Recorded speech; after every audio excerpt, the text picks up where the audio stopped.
অনামিকা মোৰ নতুন এটা ব্লগলৈ আপোনালোক সকলোকে পুনৰবাৰ স্বাগতম জনাইছোঁ। আৰু আজি বহুত দিনৰ মই এটা ব্লগ ষ্টাৰ্ট কৰিবলৈ লৈছোঁ। মই ঘৰৰ পৰা অহা দিন হ'ল বাৰু, দুসপ্তাহমানেই হ'ব হ'ল। আহিলৈ ভিডিঅ' দিয়া হোৱাই নাই। বহুত দিনৰ মূৰত আজি ভাবিছোঁ ভিডিঅ' এটা দি দিওঁ, কাৰণ বহুত ভিডিঅ' আছে আপোনালোকক দেখুৱাবলৈ। ভিডিঅ' কৰি থৈছোঁ, খালি মই এডিটহে কৰা নাছিলোঁ। আচলতে কি হয়, ঘৰলৈ গ'লে একো কৰিবলৈকে মন নাযায়, ভয় এলাহ নিচিনা লাগে। আৰু যিহেতু ইমান দিনৰ মূৰত ঘৰলৈ যাওঁ আৰু ইফালে সিফালে যাওঁতে আকৌ ঘৰৰ মানুহৰ লগত থাকোঁতে কথা চথা পাতোঁতে ভিডিঅ' এডিটিং কৰিবলৈ পাহৰিয়ে থাকোঁ। দিনটোতো কেনেকৈ যায় কি হয় মই একো ধৰিবই নোৱাৰোঁ ঘৰলৈ গ'লে। সেইবাবে ভিডিঅ' এডিটিং কৰা নহ'লে। আৰু আচলতে এবাৰ মই ঘৰলৈ যাওঁতে বেছিভাগ ফুৰাই হ'ল, দাদা বৌ সকলোৰে লগত ফুৰাই হ'ল।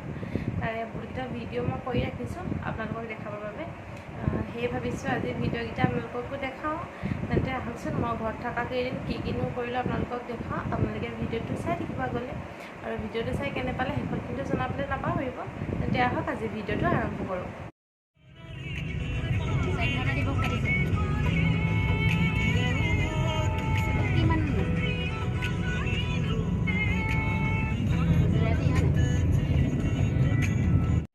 আৰু আমি এতিয়া যাবলৈ ওলাইছোঁ, মানে আহিছোঁ মামা ঘৰলৈ। এয়া কাষত বৌমা বহি আছে। মামা মানে বৌমাৰ মাকৰ ঘৰলৈ যাওঁ। তাকে ভাবিলোঁ আপোনালোককো দেখাওঁ কোনফালে যাওঁ কি কৰোঁ। তেন্তে চাই থাকক আগলৈ ভিডিঅ'টো।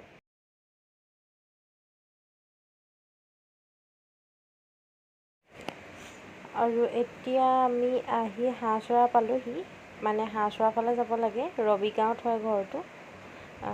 সেই হাঁহচৰাত অলপ দাদাহঁতে বজাৰ কৰিবলৈ আছিলে, মিঠাই ল'ব আছিলে। তাকে দাদা আৰু বৌ মিঠাই ল'ব কৈছে। চাই থাকিব ভিডিঅ'টো। আৰু এইফালে আমাৰ টিকলাকেইটাই কি কৰিছে চাওকচোন। ইটোৱে সিটোৱে কিবাকিবি খেলি আছে। তাকে মই অলপ ভিডিঅ' কৰি ৰাখিলোঁ আপোনালোকক দেখাবলৈ।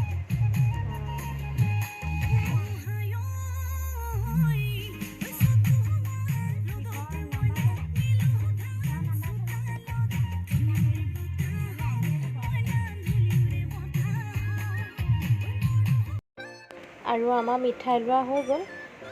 এতিয়া আমি আহি আছোঁ মামা ঘৰলৈ বুলি। চাই থাকিব ভিডিঅ'টো।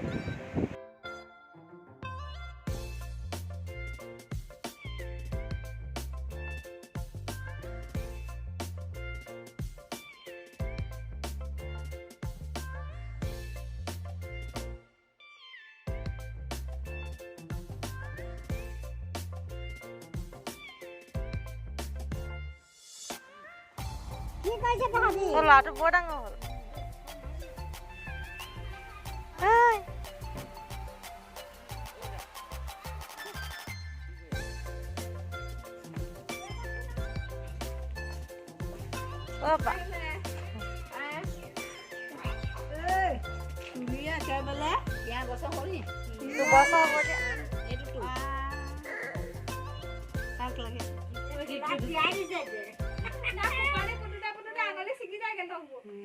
বেবী মানে ইয়ে সমানে ই ওখ হয় ইয়াতকে। আমাৰ ই ওখ হ'ব বছৰতে ইমান ইয়াকে বছৰ হ'ল 2 বছৰ সমান হেৰি কৰি ভাবি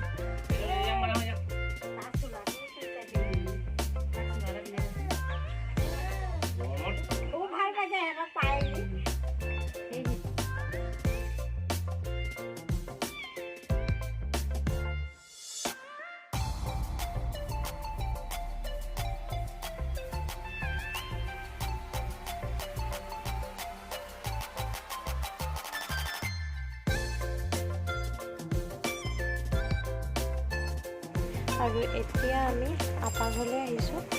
ওচৰতে হয় ঘৰটো, মানে বৌমা বায়েকো হ'লে। সেইবাবে আহিছোঁ যেতিয়া একেবাৰে সোমাই যাওঁ বুলি ভাবিলোঁ। তালৈকে যাবলৈ লৈছোঁ। আমি আহিলৈ ভাত পানী খালোঁ। ভাত পানী খাই এতিয়া যাবই হ'ল, অলপ দেৰি বহিলোঁ। তাৰপৰা যাবই হ'ল, গধূলিও হৈ আহিছে। সেইবাবে সোনকালে ঘৰলৈ যাম বুলি ভাবিলোঁ। তাকে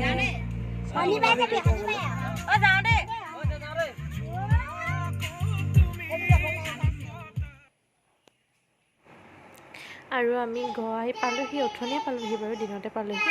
আৰু এতিয়া ৰাতি হ'ল, অথনি আহি ভিডিঅ' কৰা নহ'ল আৰু বেছিকৈ আমনি কৰিলে আৰু গা পা ধুই অলপ জিৰালোঁ। তাৰপিছত ৰাতিকৈ এতিয়া ঘৰত এটা সকাম পাতিবলৈ লৈছিলে, মানে গীতা পাঠ কৰাইছিলে মোৰ হৈ আৰু ঘৰখনৰ হৈ। মই যিহেতু ঘৰত গৈ আছিলোঁ, সেইবাবে মায়ে মই থাকোঁতেই কৰিম বুলি থৈ দিছিলে, সেইবাবে তাৰে অলপ ভিডিঅ' কৰি ৰাখিলোঁ আপোনালোকৰ মাজত। মই বেছি ভিডিঅ' কৰি ৰাখিব পৰা নাই বাৰু আপোনালোকক দেখাবলৈ, কিন্তু যিমানটো পাৰোঁ কৰিছোঁ আৰু, কাৰণ ঘৰলৈ গ'লে ইটো মানে কৰি থাকোঁতেই দিনটো কেনেকৈ পাৰ হৈ যায় গমেই নাপাওঁ, সেইবাবে ভিডিঅ' কৰা নহ'লে বেছি। আৰু আমি এয়া সকলো বহি আছোঁ এতিয়া, বেছি মানুহ নাই, ঘৰৰখিনিয়ে মানুহ, ঘৰৰ মানুহখিনি আৰু বেলেগ মানুহ নহয়, ভকতহে বাহিৰৰ আছিলে, বাকী সকলো ঘৰৰ মানুহেই। আৰু আমি মাইকীবোৰে মিলি পিনি ইয়াতে কথা লেকচাৰ মাৰি আছিলোঁ, তাকে অলপ দেখালোঁ আপোনালোকক। এয়া আমাক প্ৰসাদ দিছে, প্ৰসাদ আৰু পায়স দিছিলে, তাৰে অলপ ক্লিপ কৰি ৰাখিলোঁ আপোনালোকক দেখাবলৈ। আৰু ভিডিঅ'টো আজি ইমানতে শেষ কৰি দিওঁ বুলি ভাবিছোঁ, নহ'লে বহুত দীঘল হৈ যাব। আৰু মিচিকক মামাকৰ ঘৰৰ পৰা চাইকেল দিলে, সি চাইকেল লাগে কৈ আছিলে, সেইবাবে চাইকেল এখন গিফ্ট দিলে তাকে আপোনালোককো দেখালোঁ। তেন্তে বাই বাই।